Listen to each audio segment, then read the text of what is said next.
হর হর মহাদেব। ওম নম শিবায়। কেমন আছেন আপনারা সবাই? আমি দীপ্তেশ বি মণ্ডল।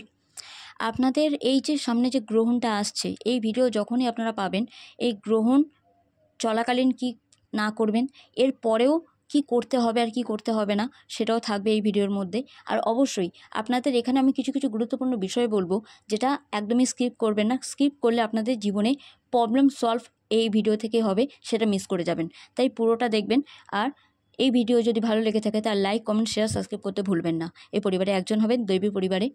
দৈবী ফ্যামিলি অল মেম্বার্সদের জন্য আমি এই ভিডিও এনেছি, সব রাশির জন্য, টাইমলেস। যখনই দেখবেন তখনই এটা আপনার সাথে ম্যাচ করবে। এবার বলি, গ্রহণে যেটা আছে সেটা বাদে অন্য কিছুগুলো সবসময় ম্যাচ করবে। গ্রহণটা এই টাইমে আপনার সে যে কোনো গ্রহণই হোক, গ্রহণের আগে পরে আপনারা যা পারেন তাই করতে পারেন, কিন্তু গ্রহণের টাইমে কোনো দিন কোনোভাবে কোনো জিনিস ম্যানিফেস্ট করতে যাবেন না। মানে কি, নিজের মনের মতো করে কোনো কিছু মানত চাইতে যাবেন না, বা বলাই বাহুল্য যে কোনোভাবে কোনো মনস্কামনা পূর্ণের জন্য কোনো কাজ করতে যাবেন না। তাহলে কিন্তু আপনারা দেখবেন আপনাদের যা কিছু ভালো কিছু আছে বা যে কোনো পজিটিভ দিকগুলো আছে, সেই পজিটিভ দিকগুলো কিন্তু নেগেটিভে পরিণত হয়ে যাবে।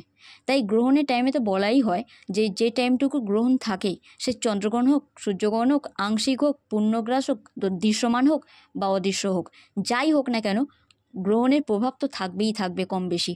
তো সব রাশির ওপরই সেটা থাকে। তার জন্যই সবার জন্য একই বার্তা, যে গ্রহণেতে বিশেষ করে গর্ভবতী নারীরা গম বাটা গর্ভের ওপর লেপন করবেন, গর্ভ ঢাকা দিয়ে রাখবেন, চুল এলো করে একদম রাখবেন না। চুল বাঁধার পর যদি পারেন তাহলে মাথা ঢেকে রাখবেন সেই টাইমটুকু। একান্ত খিদে না পেলে কিছু খাবেন না, কারণ সত্যি কথা বলতে গ্রহণের টাইমে তো আমরা সবাই জানি ভাইরাস ঘোরাফেরা করে। তো যা কিছু খাবেন সেটা শরীরের জন্য খারাপ। কিছু না পারলে, একান্ত না পারলে জল ওষুধ তো খেতেই হয়, সেটা নিয়ে কিছু বলার নেই। কিন্তু গ্রহণের টাইমে আপনারা ঠাকুর ঘরেও যাবেন না, ঠাকুরের ছুঁতে নেই সেই টাইমে কোনোভাবে আপনারা পুজো আর্চা একদম করবেন না, জল বেশি ঘাঁটবেন না। গ্রহণের টাইমে এমন কিছু উচিত যেটা কিনা তিল থেকে তাল যেন না হয়ে যায়। কথা কম বলবেন, তর্ক বিতর্কে একদম জড়াবেন না, মারপিট তো একদম না, কোনো কথা প্রুভ করতে যাওয়ার দরকার নেই, প্রমাণ করতে যাওয়ার দরকার নেই। হিতের বিপরীত হবে সেটা অন্য কিছু দাঁড়াবে না ভালো কিছু। সেই টাইমে কারোর সাথে কলে কোনো কথা বলতে যাবেন না, সম্পর্ক নষ্ট হয়ে যাওয়ার ভীষণ সম্ভাবনা থাকে। সেই টাইমটা পুরোপুরিভাবে হ্যাঁ, আরেকটা কথা, ঘুমাবেন না। বাড়ির বাইরে যাওয়া একদম ঠিক হয় না। বলা হয় যে গ্রহণের চন্দ্রগ্রহণ হোক কিংবা সূর্যগ্রহণ হোক, সেই রশ্মিটা যদি গায়ে পড়ে তো সমস্যা হয়ে যায়, শারীরিক দিক দিয়ে অনেক প্রবলেম হয়ে যায়। তার জন্যই বলা ভালো যে বাড়িতে থাকা। এবার বাড়িতে আপনারা কি করতে পারেন? একটা কাজ করতে পারেন, মোবাইল একদম ঘাঁটবেন না সেই টাইমে। কারণ মোবাইল ঘাঁটলে আপনারা যা করবেন সেটা তুঙ্গে একেবারে সেটাই বাড়বে। তাই যা কিছু নেতিবাচক করবেন সেটাই বেড়ে যাবে। তাই ভালো কিছু করবেন। যেমন আর্টিস্টরা আর্ট কিছু জিনিস করতে চায়, বা কোনো রকমভাবে ভালো কিছু ভজন শুনবেন, বা নলেজেবল এমন কিছু পড়বেন বা জানবেন, বা বলাই ভালো যে কোনো রকম পুস্তক জাতীয় জিনিস সেটা আপনাদের পড়া ভালো হবে। কারণ কোনো কিছু অনলাইন মারফত জানতে গেলে মোবাইলে হাত দিতে হবে, আর ওই গ্রহণ চলাকালীন মোবাইলে হাত দেওয়া একদম ঠিক হবে না আপনাদের সবার জন্য। কারণ কি? কারণ গ্রহণটা এমন একটা টাইমিং, যে টাইমিংয়ে নিজেদের সমস্ত কিছু ঝুট ঝামেলা আরও চেপে আসে, আরও বেড়ে যায়। তাই সেই টাইমে নেতিবাচক চিন্তাভাবনাগুলোই বেশি চেপে ধরে, বা পাস্টে অতীতে কে কীভাবে আঘাত দিয়েছে সেটা কিন্তু আরও বেশি বেশি করে মনে পড়ে। বলাই বাহুল্য যে সেই সময় এমন সেন্সিটিভ মাইন্ড হয়ে যায় যে চোখেতে জলও কারো আসতে পারে, বা খুব নেতিবাচক চিন্তাধারা হতে পারে, বা হুড়মুড় করা, অধৈর্য হয়ে গিয়ে আমার এক্ষুনি করতে হবে, আমার এক্ষুনি চাই, আমার এটা, আমার সেটা, কি করব না বুঝতে পারবো না, এরম টাইপের অস্থির ভাব একটা হতে পারে। তাই সেই টাইমটা পুরোপুরিভাবে ঈশ্বরের সান্নিধ্যে যাওয়া ভালো হবে। যদি পারেন নর্মাল বসে শিরদাঁড়া সোজা করে নিঃশ্বাসটা ভেতরে নিন, একটু হোল্ড করুন, আটকে রাখুন হালকা করে, তারপরে আবার নিঃশ্বাস বাইরে দিন। এই দিকে ধ্যান দেওয়াটা আপনাদের সত্যি খুব ভালো হবে। যদি এটা করতে পারেন তো আপনাদের বেনিফিট দেবে। কিন্তু হ্যাঁ, সেই সময় অনেক উল্টোপাল্টা চিন্তাভাবনা আসবে। যদি আবার হারিয়ে যান সেসব চিন্তাভাবনার মধ্যে, তাহলে আমি বলবো আবার নতুন করে শুরু করুন, বারবার শুরু করুন। বারবার যেভাবে নেতিবাচক টানবে সেভাবে বারবার ইতিবাচকের কাছে ফিরে আসবেন। মানে কি, নেগেটিভ যত টানবে আপনারা ততটাই পজিটিভের দিকে ফিরে আসবেন। কারণ একটাই, যেমন দৃষ্টি তেমন সৃষ্টি, গীতায় বলা আছে। আর আমরা এটা কি জানি, যে আকর্ষণের নিয়মটাই এটাই, যে আমরা যেমন ভাববো সেই জিনিসটা আরও বেশি বেশি করে আমরা পাবো। তাই ভালো কিছু ভাববেন। এত বছরে জীবনেতে, এতগুলো বছরে আপনারা কি কিছু ভালো পাননি? সেই ভালো জিনিসগুলো ভাববেন কি পেয়েছেন, কি আছে সেই দিকে নজর, কারণ সেটাও অনেকের কাছে থাকে না। তাই ভালো কিছু ভাববেন। যা কিছু আছে সময়ের মতো, মেঘের মতো। মেঘ দেখবেন সূর্যকে ঢেকে দিয়ে চলে যায়, চন্দ্রকে ঢেকে দিয়ে চলে যায়, কিন্তু কি বলুন তো, ওই মেঘটা কিন্তু চলমান, আবার ফাঁকা হয়ে গিয়ে আবার সূর্য নিজের আলো দেয়, চন্দ্র নিজের শান্তি শীতলতা দেয়, তাই না? তাই ঠিক সেইভাবেই সময়ও তেমনি, খারাপ সময় চলে গিয়ে আবার ভালো সময় আসবে। হ্যাঁ, এটা কি, যে খারাপ সময়টা আমরা খুব কষ্ট পাই বলে ভাবি যে অনেকটা বড়, কিন্তু ভালো সময়টা আমরা আনন্দ করি, তাই মনে হয় যে ভালো সময়টা এই এলো, এই চলে গেল, মানে হুস হুস বলতে তুস চলে যাওয়া, চোখের নিমিষে হাওয়া হয়ে যাওয়া। কিন্তু অ্যাকচুয়াল তা না। সময় সেইভাবেই দেখি আমরা, মূলত যেভাবে আমরা পা ফেলি। তাই আমরা পদক্ষেপ যেভাবে নেব সেইভাবে কর্ম আমরা করব, আর সেই কর্মের ফল দেওয়ার জন্য বড় বাবা তো আছেনই, কর্মফলদাতা, কর্মের ফল দেবেন। তাই গ্রহণ, তাকে দেখে ভয় পেয়ে কাজ নেই, তাকে দেখে বরঞ্চ এই নিয়মগুলো মেনে চলবেন। তুলসী পাতা অবশ্যই গ্রহণ করার আগে, তার অনেক আগে তুলে রাখবেন, কারণ 15 দিন তুলসী পাতা নষ্ট হয় না, তো আগে ভাগে তুলে রাখবেন। কারণ পূর্ণিমা, অমাবস্যা এগুলো তিথিগুলো মেনশন করে দিই, একাদশী এগুলোতে তো তুলতে নেই। আবার অনেক বার আছে, যেমন বুধবার, রবিবার তুলসী পাতায় হাত দিতে নেই, মানে গাছে হাত দিতে নেই, তাই পাতা পাবেন না। তেমনি বৃহস্পতিবার তুলসী পাতা তুলতে পারবেন না, এরকম করে অনেক ব্যাপার আছে। তো আপনারা শুক্রবারে তুলসী পাতা তুলে রাখতে পারেন। ওকে, গোবর, ঘুঁটে এইগুলোও অনেক সময় তুলসী পাতার সাথে দেওয়া হয়ে থাকে, তো সেসব খাবারের জায়গার উপর বা কোনো রকম জায়গার উপর আপনারা দিতে পারেন। এইভাবে গ্রহণটা কাটালেন। তারপরে গ্রহণ কাটার পর সবার আগে আপনারা স্নান করবেন। তাও কি জলে স্নান করবেন? অবশ্যই নুন আর হলুদ মিশ্রিত জলে স্নান করবেন। যদি বৃহস্পতিবার থাকে তাহলে নুনটা দেবেন না, কারণ বৃহস্পতিবারে নুন দেওয়া জলে স্নান করতে নেই। হলুদটা দেবেন, 1 চুটকি হলুদ, তার সাথে একটু গঙ্গা জল দিয়ে দেবেন ওই স্নানের জলের বালতিতে, কিংবা একটা মগেতে আপনারা এই মিশ্রণটা তৈরি করতে পারেন। ওইটা মাথায় দেবেন না, তাহলে একেবারে চুলের 12টা বেজে যাবে। মুখেতে দিয়ে দেবেন আর মাথায় হালকা ছিটিয়ে দেবেন, ওটা পুরোপুরি শরীরে দিতে পারেন, মাথা চুল ছাড়া। তো তারপরে আপনারা সাবান, শ্যাম্পু যা করতে চান করতে পারেন। এটা যদি রাতে হয়, রাতেও সেম প্রসেসিং, ওটা পাল্টাবে না, দিন হোক রাত হোক এটাই করতে হবে আপনাদের। তবে হ্যাঁ, শীতকালে রাত হলে এটা গন্ডগোল হয়ে যায়, তো তখন গায়ে ওটা জাস্ট গঙ্গা জলের মতো ছিটিয়ে নেওয়া আর কি করা যাবে।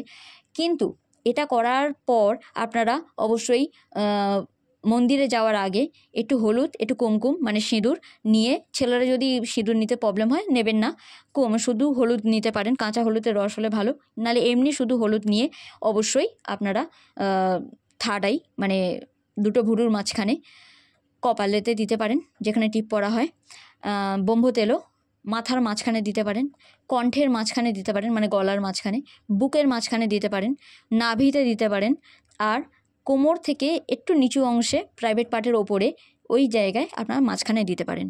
ওকে, এইটা দেওয়ার পর মন্দিরে গিয়ে, ঠাকুর ঘরে মন্দির যেটা আপনাদের আছে পূজাস্থান, সেখানে গিয়ে গঙ্গাজল অবশ্যই তার আগে পরিষ্কার করে নিয়ে গঙ্গাজল দেওয়ার পর গণেশজিকে 4টি দূর্বা অবশ্যই অর্পণ করবেন, কিছু যদি না থাকে।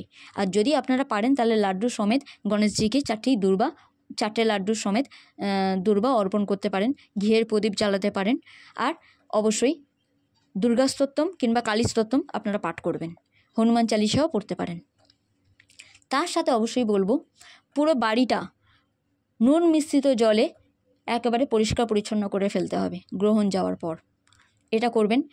তারপর অবশ্যই ঘর পরিষ্কার হয়ে যাওয়ার পর ধুনো দেবেন ঘরেতে, মোটা করে ধুনো দেবেন। কর্পূর, যদি কিছুই ধুনো না বুঝতে পারেন তাহলে কর্পূর নেবেন, তাতে লবঙ্গ দেবেন 5টা, 3টে এলাচ দেবেন, আর অবশ্যই তেজপাতা দিয়ে আর হালকা দারুচিনিও দিতে পারেন। সেইটা জ্বালিয়ে পুরো ঘরে সেই ধোঁয়া আপনারা মেন ডোর থেকে শুরু করে সব জায়গায় ঘরে কোনায় কোনায় অবশ্যই আপনারা সেই ধোঁয়া দেখাতে পারেন।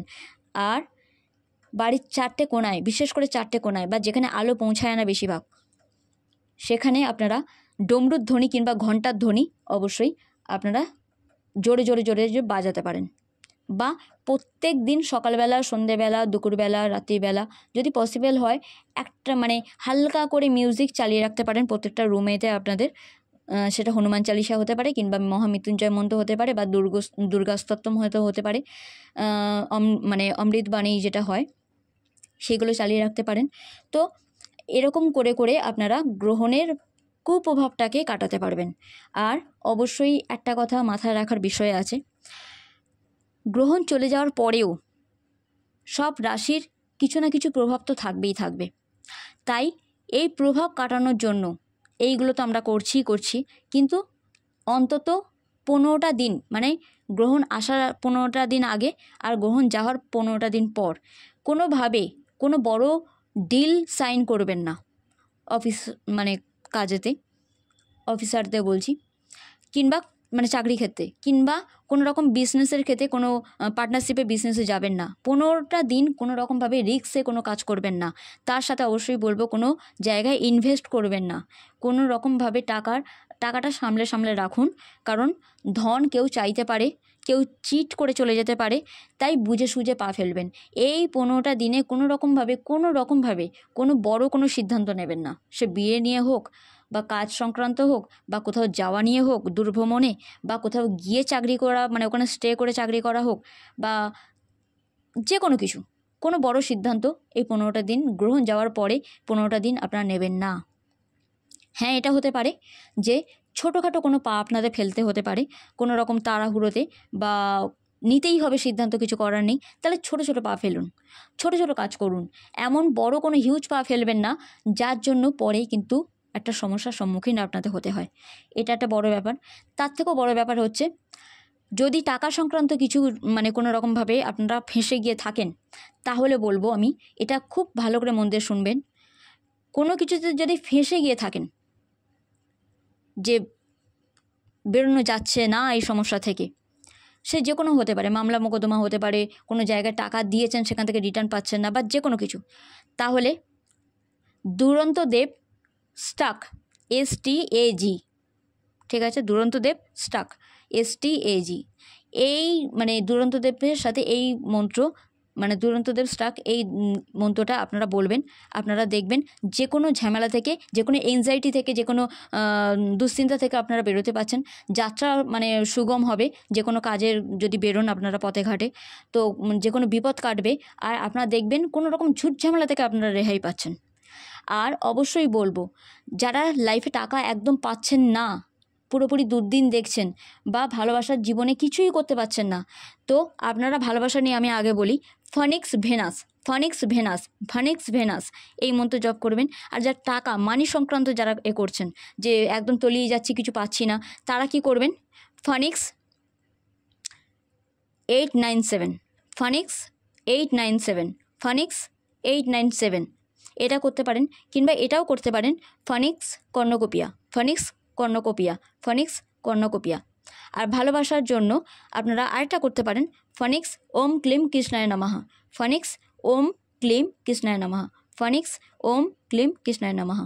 ঠিক আছে, আমি লাভ লাইফের জন্য দুটো বললাম, আর মানি সংক্রান্ত ফাইন্যান্সের জন্য দুটো বললাম। ওকে, কারণ এখানে যেটা এসেছে রিডিংয়েতে, যেটা অ্যাংজাইটিটা হচ্ছে কেন, মূলত টাকার বিষয়ের জন্যই হচ্ছে। তাই এটা অবশ্যই মাথা রাখার বিষয় আছে। গ্রহণের যে কুপ্রভাব, সেখান থেকে বেরোতে গেলে প্রত্যেক দিনে রাহুকালেতে আপনারা একদম জল খাবেন না। মহামৃত্যুঞ্জয় মন্ত্র ইয়া তো জপ করতে পারেন, ইয়া তো শুনতে পারেন, ওম নমঃ শিবায় মনের মধ্যে সারাক্ষণ এই রাহুকাল টাইমটা জপ করে যেতে পারেন। রাহুকালের ভিডিও আমার মানে ইউটিউবে দেওয়া রয়েছে, অনেক পুরাতন আছে, কখন কোন দিনে কোন টাইমটা রাহুকাল পড়ে আপনাদের কাছে দেওয়া রয়েছে। কিন্তু এই টাইমটা মূলত আপনাদেরকে খুব বুঝে সুঝে থাকতে হবে, কারণ রাহুকালে যারা বিজনেস করছেন মূলত তারা বিজনেসের লাভ দেখতে পাবেন, কিংবা লাইফের যে কোনো ধরনের সমস্যা আপনারা ফেস করছেন, তার মানে আপনাদের রাহুকালের ওই টাইমটা মেনটেন করলে অনেকটা ঝামেলা ঝঞ্ঝাট মিটে যাবে। বুধবার করে 4টে বুধবারে শিঙি মাছ 4টে কিনে অবশ্যই পুকুরে ছেড়ে দিন। 4টে বুধবারে কিংবা 8টা বুধবারে কিংবা 14টা বুধবারে কিংবা 16টা বুধবারে 4টে শিঙি মাছ কিনে আপনারা পুকুরে ছেড়ে দিন। দেখবেন আপনাদের যা কিছু জীবনের টাকা সংক্রান্ত বা ধন সংক্রান্ত বা মান সংক্রান্ত, মান মানে আত্মসম্মান, সম্মান সংক্রান্ত যা কিছু সমস্যা সেখান থেকে আপনারা রেহাত পাবেন। শরীর স্বাস্থ্য আপনাদের ঠিক থাকবে। আর তার সাথে সাথে বলবো, নবগ্রহের মন্ত্র যদি না পাঠ করতে পারেন তাহলে ইউটিউবেতে অনেক কিছু পেয়ে যাবেন, এরকম মন্ত্র দেওয়া আছে। আমিও অনেকবার অনেক মন্ত্র বলে রেখে দিয়েছি আমার ইউটিউব চ্যানেলেতে। তো সেই নবগ্রহের মন্ত্র আপনারা জপ করুন। যদি না মনে থাকে তাহলে অবশ্যই আমি এরকম একটা শর্টস কিংবা ভিডিও আমি নবগ্রহের মন্ত্রের ওপরে আমি আনবো অবশ্যই। কিন্তু সেই নবগ্রহের মন্ত্র যদি আপনারা শুনতে পারেন তো শুনুন, যদি না শুনতে পারেন তাহলে অবশ্যই বলবো আপনারা জপ করুন। আপনাদের জপ করাটা সত্যি খুব ভালো হবে, কারণ অনেক সময় শুনলে আমাদের মাথায় থাকে না, কিন্তু জপ করতে করতে করতে করতে সেটা আত্মস্থ হয়ে যায়। তাই ওটা অন্তত 3বার করে প্রত্যেকটা গ্রহের মন্ত্র আপনারা জপ করুন।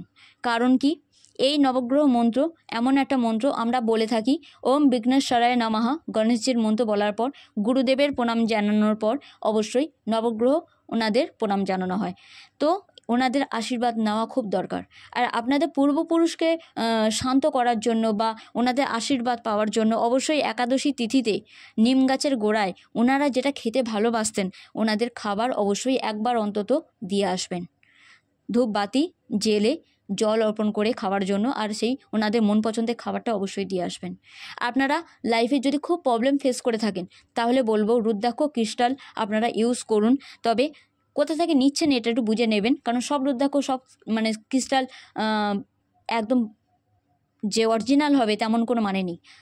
তো এগুলো একটু বুঝে সুঝে নেবেন, আলাদা আলাদা সবার জন্য হয়।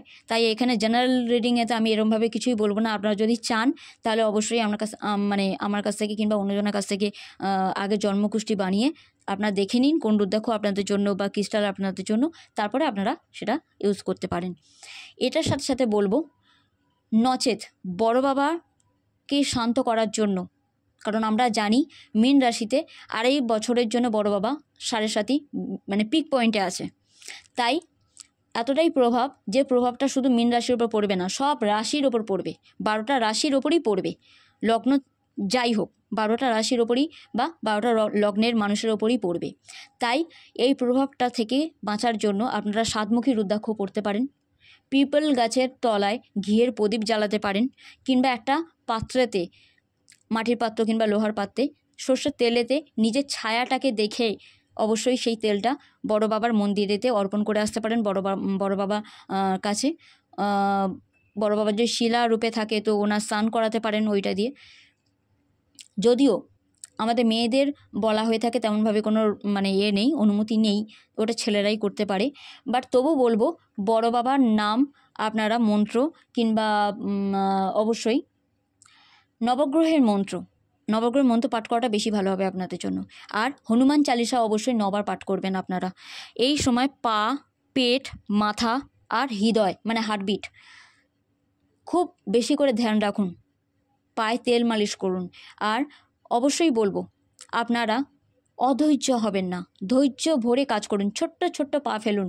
কারণ বড় বাবা আমাদের কি শেখায় যে বয়স্করা কেমনভাবে হাঁটে সেই অনুযায়ী আমাদের তাল মিলিয়ে চলতে হবে। কারণ তবেই আমরা বুঝতে পারবো যে আমাদের সামনে কি আসছে আর কি আসছে না, তবেই আমরা এগিয়ে যেতে পারবো। আর সুস্থ থাকার এখানে একটাই লক্ষ্য, কি ঠিকভাবে খাওয়া দাওয়া করুন, 8 ঘন্টা ঘুম নিন, ঠিক টাইমে খান, কিন্তু যতটা পারবেন নিরামিষ খান, যতটা পারবেন। সপ্তাহে অন্তত 2 দিন না হয় আমিষ খান, বাকি নিরামিষ খান, এটা আপনাদের জন্য খুব ভালো হবে। আর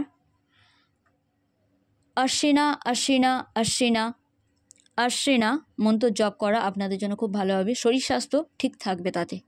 আর যে কোনো মনস্কামনা পূর্ণের জন্য তো আমি বলেই দিয়েছি, উলফের নাম আপনারা নিতে পারেন। উলফ ক্লিম আপনাদের মনোবাঞ্ছা পূর্ণ হবে। এই মন্ত্রতে, এই উলফ ক্লিম এই মন্ত্রতে আপনাদের মনোবাঞ্ছা পূর্ণ হবেই হবে।